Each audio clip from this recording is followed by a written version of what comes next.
when the situation in China is so tenuous with credit markets and the housing, and their economy is kind of crashing down, that you don't want to be at risk. You don't want to have this problem. And therefore, SinoSure is, a good way to say, well, listen, I understand you guys need cash.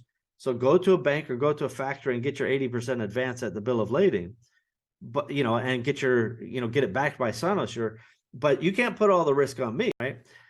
Now, fundamentally, the equation of whether they accept terms or not comes down to very simple mechanics.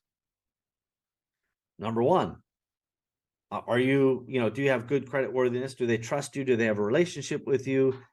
All of those are factors. But the second bit is like, can they afford to operate without the cash up front, right? What if they can't get the cash? That liquidity problem is a big, fat, hairy issue for me. And by having conversations about SinoSure, you can suss that out. And maybe that's a reason to look for alternatives right there alone.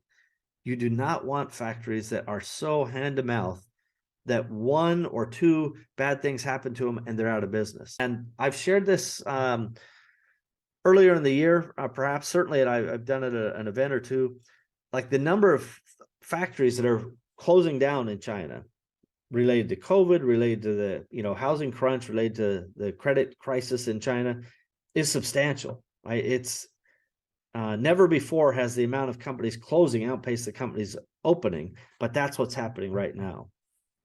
So the risk is higher on you right now than it's ever been as a importer, as somebody who's trying to procure products for your brand and bring them in. Your risk profile is getting worse and worse, not because of you, but because of that side of the equation. And so I want you to be very cautious and careful about it. So anyway, that's my little SinoSure roundup. I hope it's helpful.